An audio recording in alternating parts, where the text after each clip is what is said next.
somebody. I am somebody. I am somebody. Respect me, protect me, never neglect me.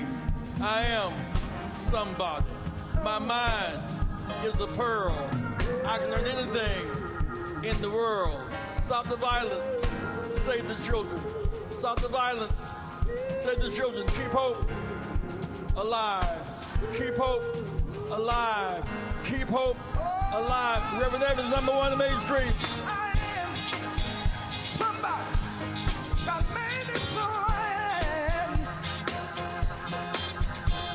At the end of this day, trying to walk away, say I am somebody.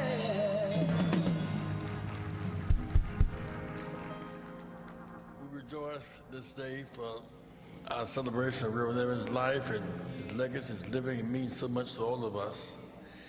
His children are here today. Claudette, please stand. Claudette, Michael, Faith, get up. Ralph. Give the children a big hand. Stevie.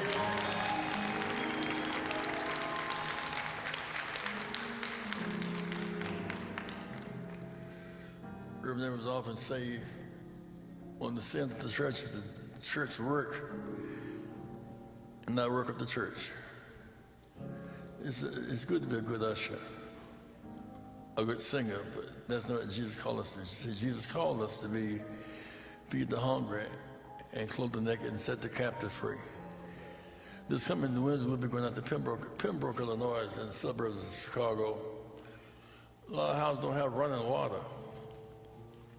Propane gas. We're taking coats to children of Pembroke on Wednesday morning. That's some of Reverend Evans' missionary mandate.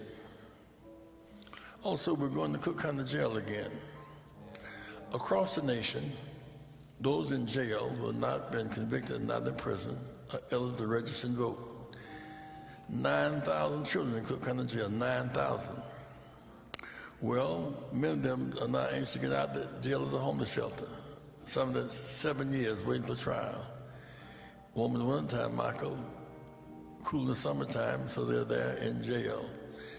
We're going to register them to vote, empower them.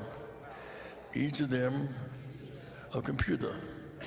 When they learn how to do apps and codes and programming, and they come out, they'll have a good job and not go back again. So we'll also be going to Cook County Jail and jails across the nation. I want to bring on now a very special son of Reverend Evans. By the way, let's finish the book. Keep People Alive with Reverend Jesse Jackson, which we buy this book. $25 for my friends, $50 for my enemies. You can go on Amazon, amazon.com. Keep It Alive with Reverend. You talk more about that in days to come.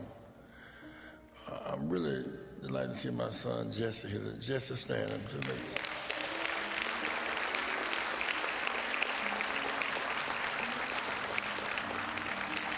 And my preacher in the making, Jonathan. Son, Jonathan.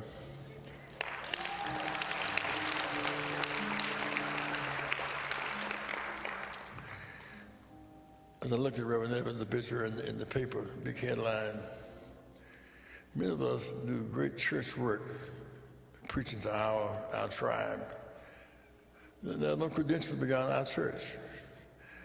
Oakwood Cemetery was all white. Reverend Evans and Reverend Lee led the demonstration. We opened up Oakwood. The reason why Harold Washington and others is Oakwood today is because Reverend Evans led the demonstration. Put your hands together. He led the demonstration. Reverend Evans led the drive to open up Oakwood. Put your hands together again. It makes sense to you now. He ordained Reverend Constable New York to be a minister. The idea of ordaining a woman to be a preacher was considered heretical. He stood on principle. He ordained Reverend York. Give a hand for that. That's a big deal. I do want to say that when Reverend Hart and I went to his church, his minister friends saw Reverend Hart and I as a threat. They saw us as Dr. King's allies. Clay put them about. They tried to get Reverend to put Hart and I out the church. He wouldn't put us out. I don't know why, but he wouldn't put us out. And then when Dr. King became public associated with Dr. King, they stopped the church building for 7 years. He stood there. His friends came by taking pictures of it, persecuting him. He said, Reverend Evans pursued persecution and shame. He chose dignity. He chose dignity over shame. He never forgot us. We'll never forget him. He prepared his own funeral out for this coming Saturday. Saturday we'll have and Friday we'll be at the Fellowship Baptist Church from 11 to 7 for the viewing of the remains. And a concert that night, right? We'll be singing that night. On Saturday morning at 8 a.m. there'll be a viewing at the Apostolic Church on 3rd Ninth in Indiana. Funeral will be next Saturday at 9 a.m. At 9 a.m. Now, Apostolic, the Reverend Bishop Howard Smith is the bishop and pastor. We want to thank Bishop Howard Smith for having the courtesy and the goodness that let us use his church. Reverend Evans had planned for the fellowship, but just became impractical. In that preparation, he wrote down the name of Reverend James Meeks, one of his sons, Reverend James Meeks. He wanted Reverend Meeks and Reverend Thurston to have presided, and so I bring you now one of Reverend Evans' real sons and minister, Reverend James Meeks.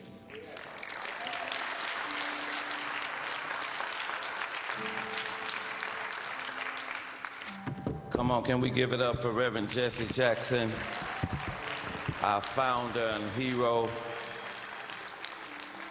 I want to begin this morning, this tribute to Reverend Clay Evans, by saluting the Evans family and the Evans children, because nobody knows the toil that ministry takes on a family like the family. All of those instances where we say, I saw Reverend Evans at this place, or I saw Reverend Evans at that place, or Reverend Evans helped me. Every time you saw him, that meant he was away from his family. And so his family paid a big, big price for Reverend Evans to be the man that he is. Come on, can we salute the Evans family that's here today? Come on, everybody, all across the nation. Salute the Evans family, and thank you all so much for the price that you paid for letting your father love all of us and be all of our fathers. Thank you. There is a passage of scripture in 2 Samuel chapter 3, verse 38. Abner had died, and King David is lamenting the death of Abner. It made David sad that Abner was gone.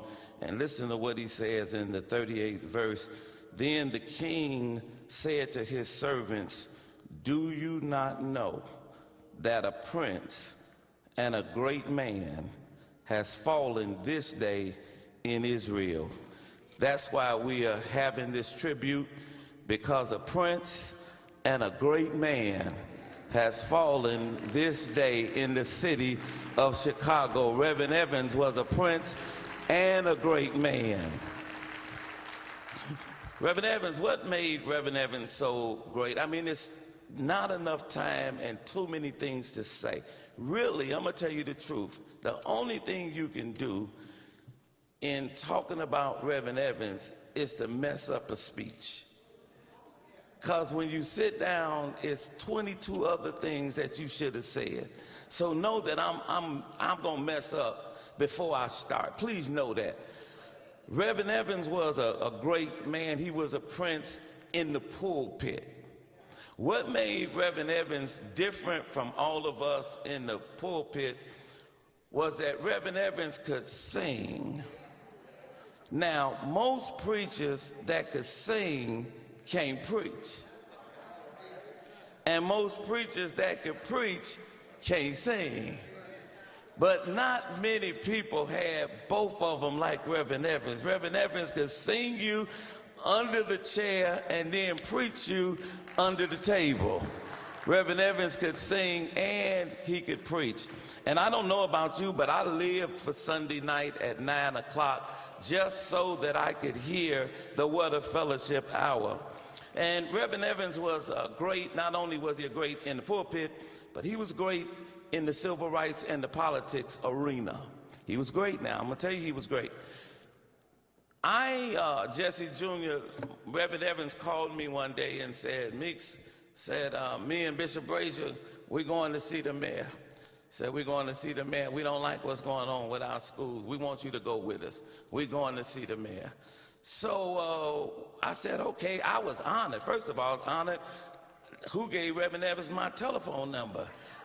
I was honored to get a call from him, and then to go with he and Bishop Brazier, and I had never been in the mayor's office before, so I'm trembling. I'm trembling. First of all, because I'm with Reverend Evans and I'm with Bishop Brazier, and I'm trembling. I said to myself, I ain't gonna say one word. I'm gonna get in here. I'm gonna sit. I'm gonna listen to Reverend Evans and Bishop Brazier, and I'm gonna learn something. So we got in the mayor's office, and Reverend Evans said, Bishop Brazier and I are here. We're here with Reverend Meeks. We're here to talk about the schools. Tell him about the schools, Meeks.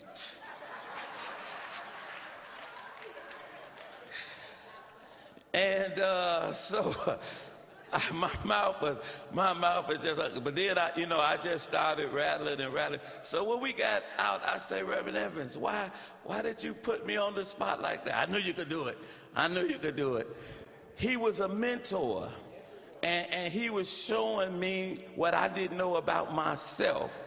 And he's right about this. He said, had I told you before we got here that you were going to be the ones bringing the speaking, you would never come. He was right about that.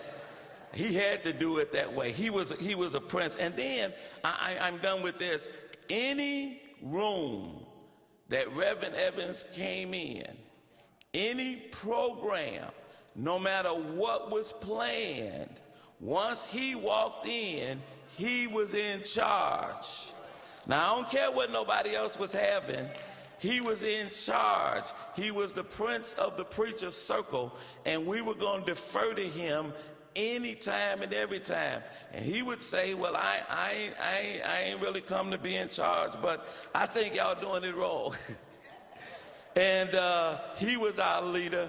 He was our hero. And when a tall tree, I was thinking about this tall tree thing, and I think Reverend Evans was our tallest tree. He was our tallest tree. There was no tree taller in our forest than Reverend Clay Evans. And so we thank God for him. We thank God for his life. We thank God for his family. I am here today to bring a few pastors who are going to come and share. First of all, the first two people who will be coming this morning is Reverend Michael Eady and Reverend Henry Harding. They'll come in that order. Will you give it up for Reverend Michael Eady, the pastor of the People's Church